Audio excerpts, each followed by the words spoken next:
So I've been doing a lot of, I guess you could call, prepping, or starting to get in that prepping mentality. I don't know if I'm a prepper. I wouldn't say I am. I'm just prepared. But am I a quote unquote prepper? Do I store food? All right, everyone, welcome back. I hope you all enjoyed that walk along into Harbor Freight. Love Harbor Freight. Got a free light. Got the multi-ladder. It's a parking lot sale, so it doesn't qualify for any coupons, and it seems to be like the Franklin product anyway, so it doesn't qualify for any 20%, 25, or any percentage off coupon, which is fine. That's why I enjoy the parking lot sale.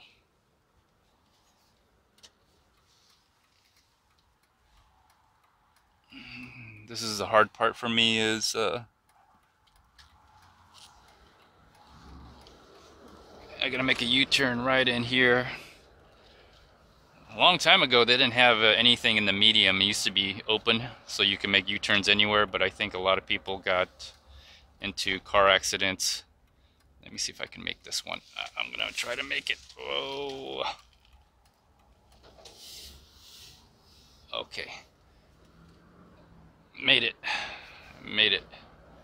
All right, let's get out of here. All right, since I made it, I'm going to engage. Oh, I was gonna engage warp speed, but guess not. So, all right, mission accomplished. Whew. So, recycled some material, got some money. Awesome. Harbor Freight got a freebie, got the ladder at a lower cost, at the lowest cost anyways, as much as I can. It's like $99.99, $100 for the multi-ladder. Some of those multi-ladders cost like $150 to $200, so, you know, just trying to, make my dollar stretch is what I'm doing. And I'll soon be installing the motion sensor light, floodlight, on the side of my detached garage. It's on the side where the sidewalk from the driveway to my front door. It's kind of dark there, so I wanna have some light, and that way it's safer. Especially if, my oldest, she leaves like 6 in the morning.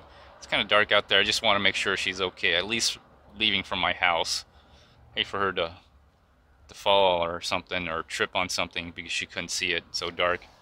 Although I don't think that's an issue, but I'm just security minded. I'm like the only man of the house, so I feel like I have a duty to protect and secure my property and my loved ones.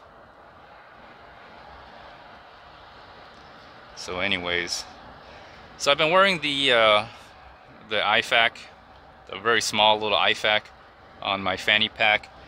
I think it is better to put it on my back. Even though I'm sitting in the car, because you still have that little space. When you're sitting down, you have that little space right here, and so it's manageable. It's doable. Is it comfortable?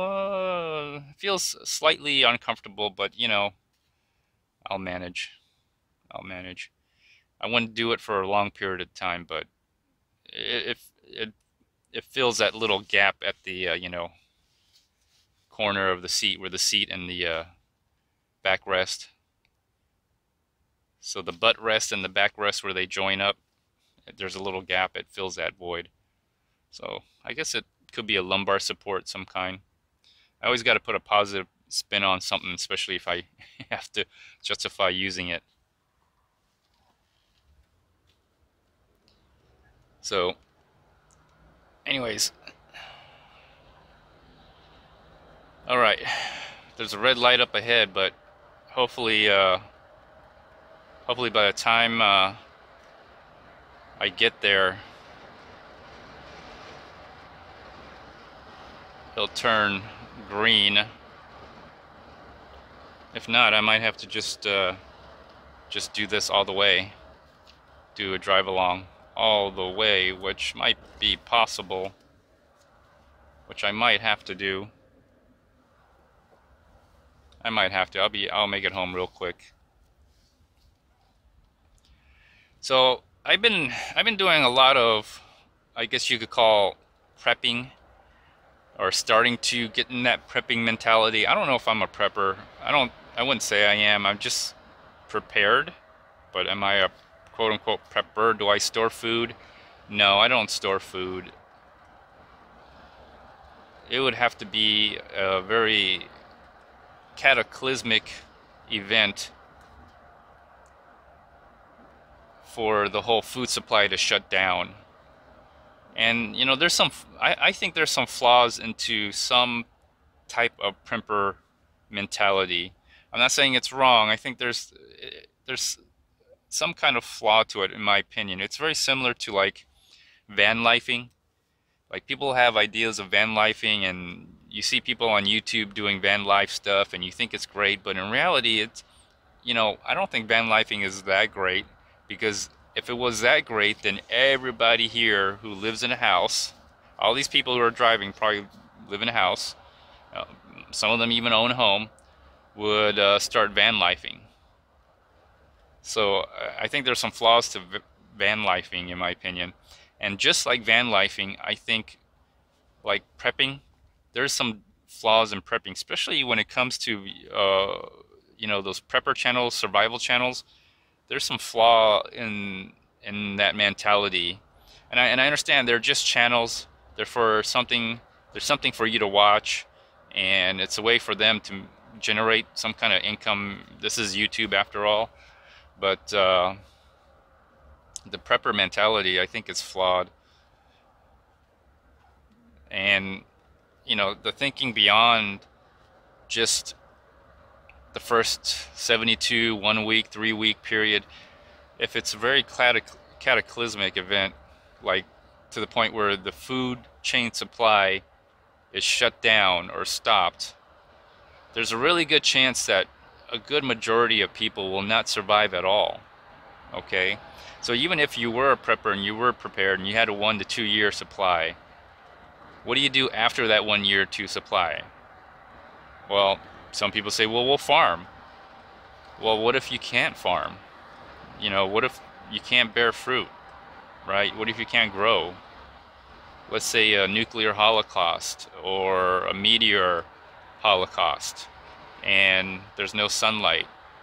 So you got your 2 years or 3 years, however many years you have of food. And so the idea is, for some of these people, is go ahead and prep, bug out, survive for 2 years, and while you're surviving 2 years, go plant crops, right? But even there's a flaw into that. You know, there's so much land and time and effort you have to put into growing crops to sustain, you know, a living. There's a reason why not everybody grows food, because we've come to be very specialized, and to be the most efficient at everything we do, you know, certain people have to specialize in growing food, other people specialize in something else.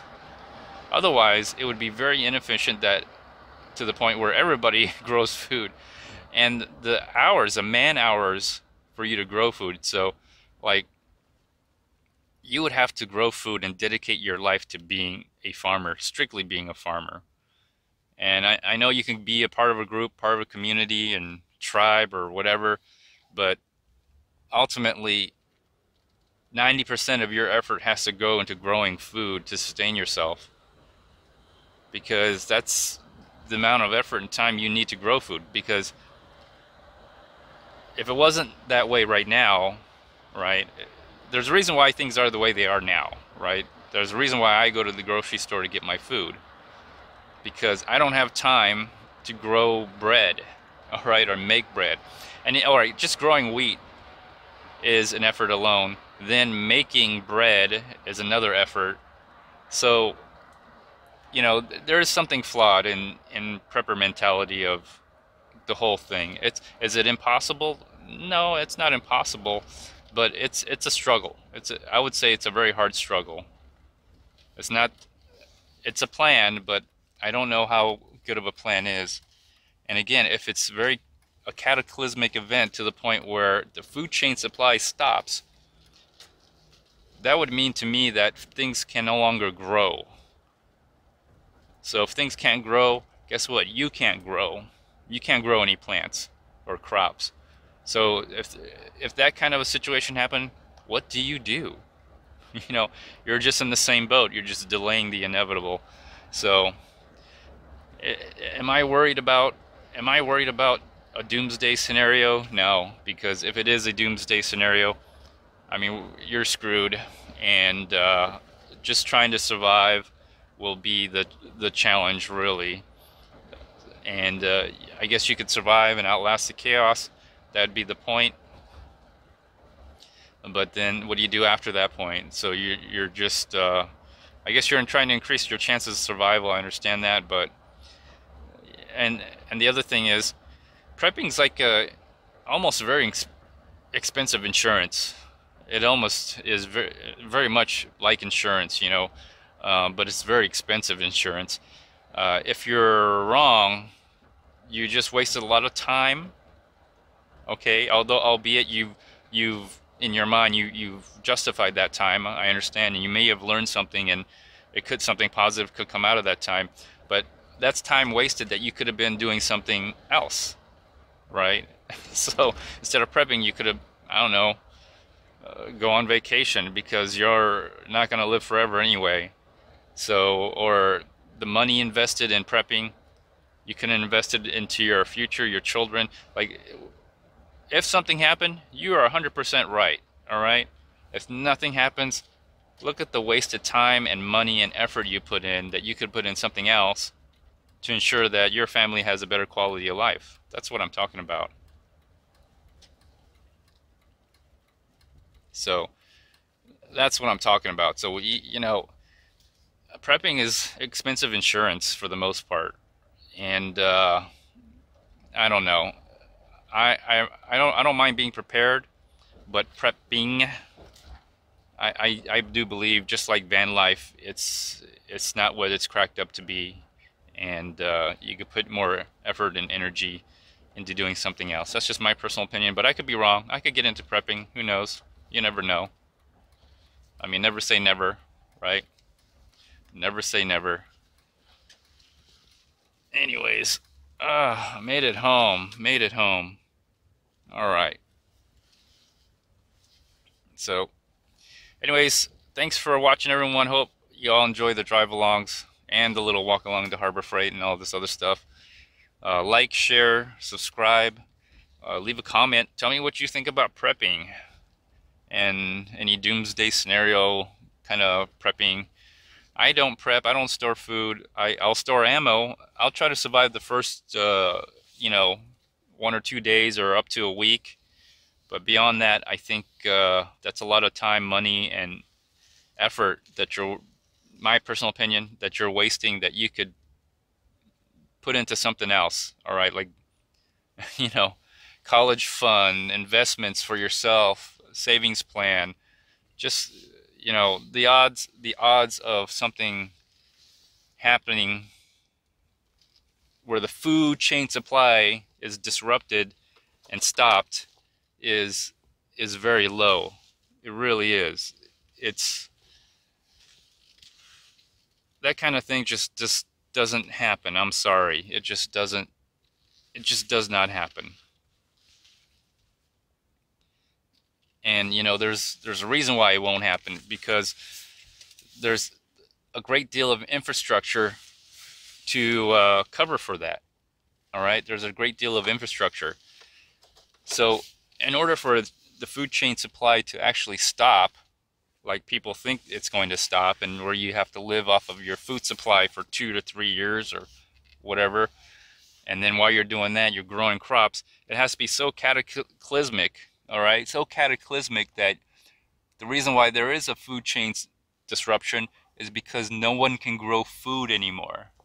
Whether the ground is contaminated, no sunlight, nuclear holocaust, meteor holocaust.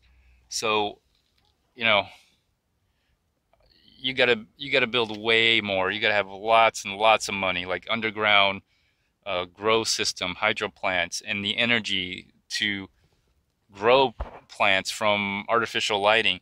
That's out of budget for most, I would say most preppers. And storing food and growing food from the sun is may not be useful in that scenario. So anyways, thanks for watching, everyone. Please like, share, comment, let me know what you think. Until next time, everyone. Bye bye.